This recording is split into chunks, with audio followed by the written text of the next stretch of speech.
Bonjour, je vous remercie d'avoir cliqué sur les vidéos. Alors aujourd'hui, je vais vous parler d'un film qui date du début des années 70. Donc il est sorti en 72 et l'année de production c'est 71. Donc c'est un film britannique qui s'appelle Tower of Evil et qui est La Tour du Diable. Donc c'est un proto-slasher, donc c'est-à-dire il emprunte certains codes du slasher, mais c'est pas un slasher tel qu'on va le connaître comme Black Christmas, qui pour moi est le tout premier vrai slasher où on va retrouver tous les codes du slasher tel qu'on le connaît dans les années 80 en fait. Donc là, il emprunte certains codes, donc c'est des personnes, surtout des adultes en fait, donc ils ont la quarantaine on va dire en fait, donc c'est pas les ados typiques qu'on retrouve dans les années 80 en fait, donc c'est un groupe d'archéologues qui va se faire tuer donc un par un, donc ça reprend donc certains codes. Ils se font tuer un par un à l'arme blanche. Au début on voit pas trop qui c'est, est-ce que c'est un monstre ou bien est-ce que c'est un des habitants de l'île, donc ça on va l'apprendre plus tard. Mais par exemple il n'y aura pas de point de vue subjectif, de POV shots comme dans Black Christmas ou Halloween. On n'aura pas aussi la bande d'ados vraiment très caractérisée. Non, là c'est plus des adultes, donc la quarantaine, donc ce sont des archéologues qui vont explorer l'île en fait. Donc le film a bénéficié d'un budget de 200 000 livres, ce qui reporté à l'inflation de nos jours, ça fait plus ou moins 1 100 000 euros, donc plus ou moins en fait. Et je trouve que pour le budget, il y a quand même un bel effort au niveau production design, donc c'est-à-dire le travail sur les décors. Donc je trouve que les décors sont vraiment bien faits. Donc que ce soit les extérieurs ou les intérieurs, le phare, la statue du dieu Baal, du dieu phénicien, donc qu'on va voir en fin de film. Il y a vraiment un vrai effort à ce niveau-là. Et au niveau de la narration, donc il y a quand même un effort d'écriture par rapport au slasher qu'on va connaître plus tard. Donc c'est quand même mieux écrit, je trouve. Et la narration est assez spéciale, donc parce que donc je vais d'abord vous expliquer le plot. Donc en début de film, on va voir deux pêcheurs qui vont débarquer sur cette petite île, donc cette petite île où il y a le phare en fait, et ils vont découvrir avec horreur plusieurs cadavres, donc ils vont explorer l'île et ils vont tomber nez à nez sur la survivante qui va attaquer et tuer un des deux pêcheurs en état de choc, elle est complètement choquée, en état de légitime défense en fait. Et la survivante, donc c'est une jeune fille en fait, une jeune américaine, elle va être ramenée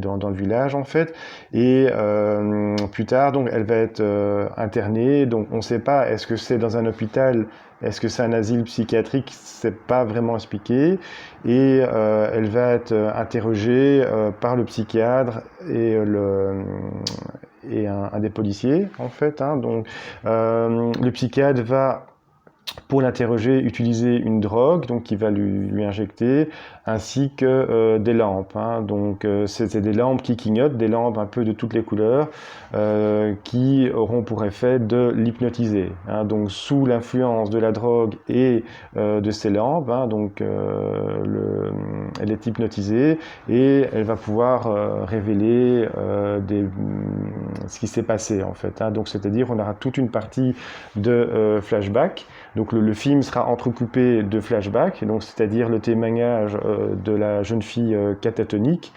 ainsi que ainsi que l'expédition des archéologues en fait, parce qu'il y a un groupe d'archéologues qui va décider d'aller sur l'île, d'explorer l'île, parce qu'apparemment d'après leurs recherches, il y aurait des Phéniciens qui aurait débarqué sur cette île pour y pratiquer des sacrifices humains. Et donc qui dit Phénicien dit statues, dit objets pouvant être intéressants d'un point de vue archéologique, et qui dit il peut avoir aussi un trésor en fait. Hein. Donc là, on va le voir plus tard. Hein, donc dans le film, est-ce qu'il y a un trésor ou pas en fait. Donc bref, donc ils décident d'aller sur cette île pour voir donc si s'ils peuvent trouver donc des objets historiques en rapport avec ces Phéniciens. Ils sont au courant de ce qui s'est passé sur l'île, hein, donc ils savent très bien ce qui s'est passé, donc tous les meurtres en fait. Le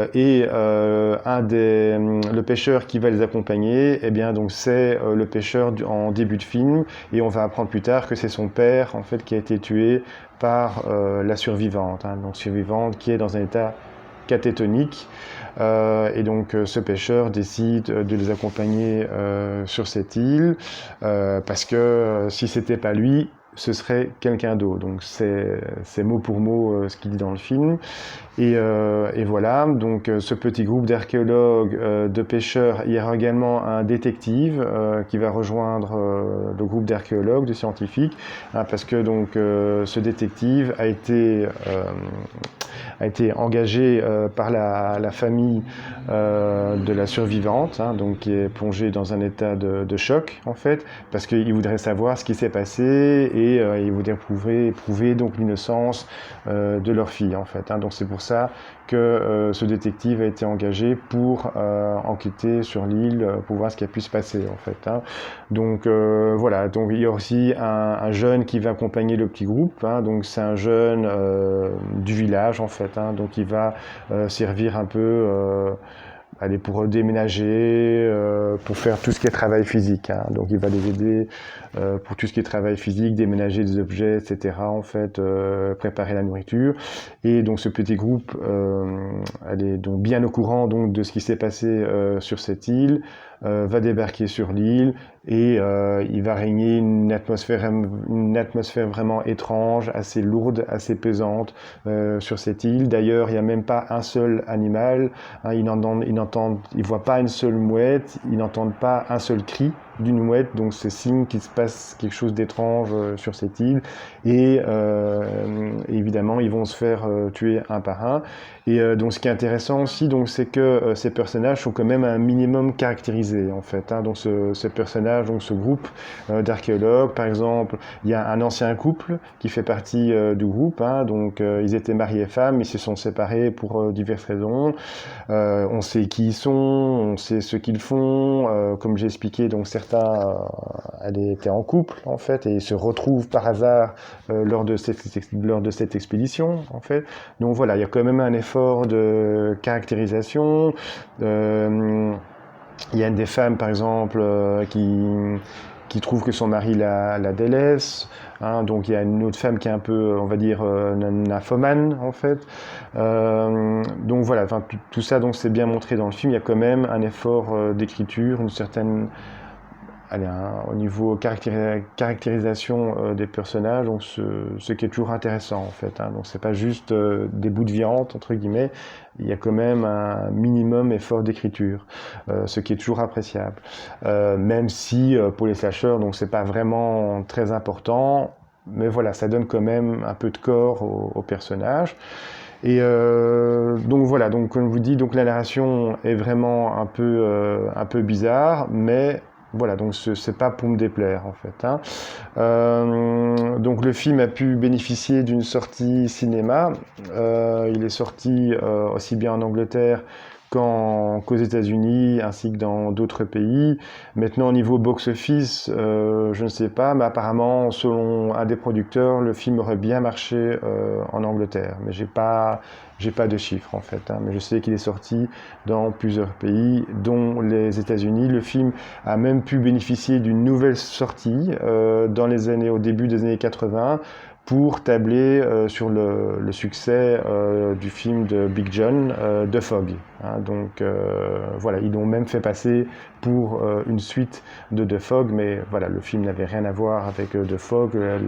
Le seul point commun, c'est qu'il se déroule sur une île et il y a un phare, en fait. Hein, je veux dire, à part ça, il n'y a pas d'autre point. Donc c'est purement mercantile, hein, évidemment. Hein, donc démarche des producteurs. Voilà, ben sinon, le réalisateur, donc Jim O'Connelly, donc comme j'expliquais, il est aussi bien réalisateur que scénariste que producteur.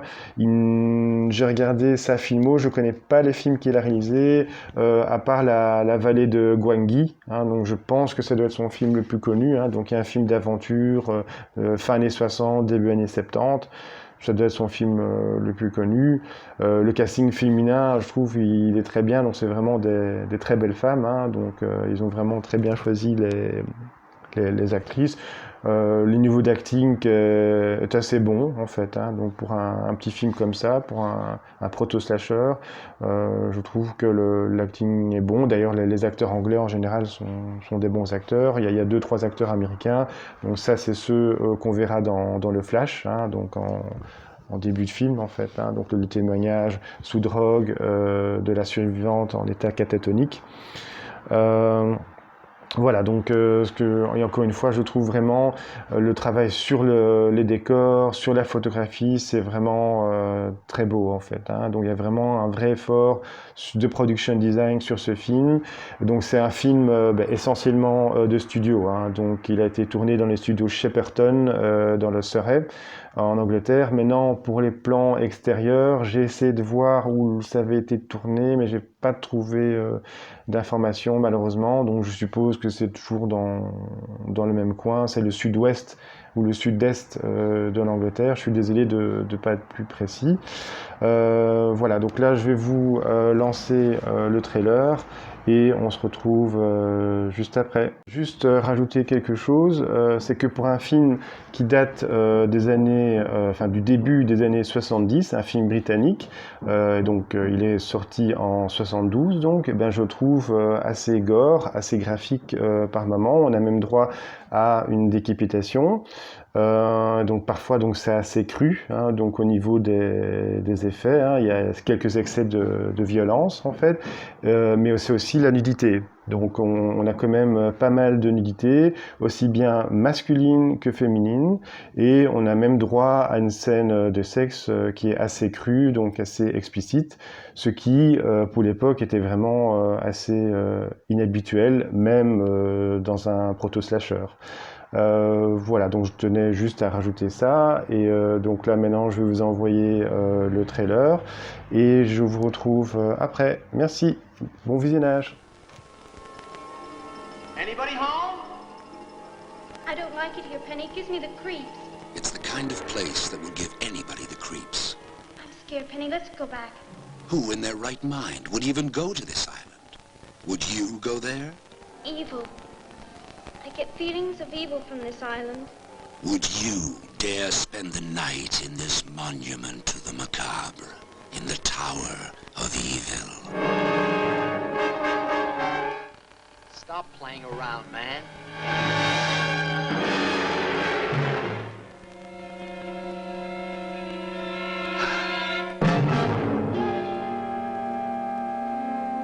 Her brain has become overloaded by the horror of what it has done or seen. Snape Island never brought anything but unhappiness, tragedy for anyone. If the girl didn't murder those kids, who did? Somebody else, obviously. But who? There was nobody else on the island, was there? Huh? Was there? What? What's the matter? Can't you hear it? Listen. That's not the wind, is it? There's only one way into Snape Island. There's only one place to go on Snape Island. But there are infinite ways to reach the next world in the Tower of Evil. This means we're completely cut off from the mainland. The boat's gone, now the radio's gone. One way in and no way out.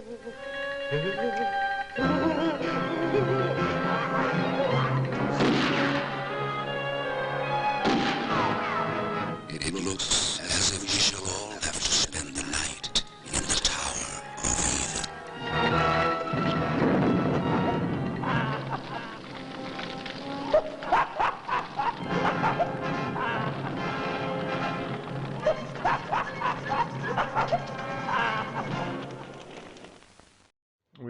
donc j'espère que le trailer vous a donné envie de voir le film. Donc moi pour ma part, donc j'ai vraiment beaucoup aimé ce film. Donc pour toutes les raisons que je vous ai expliquées dans la vidéo qui précédait le trailer. Au niveau support physique, il existe un DVD qui est édité chez Artus. Au niveau de la qualité du son, image, donc c'est correct, c'est passable. Donc j'ai le DVD, donc personnellement. Au niveau bonus, on a droit à une longue présentation du film par Peretti, donc qui dure quand même 25 minutes.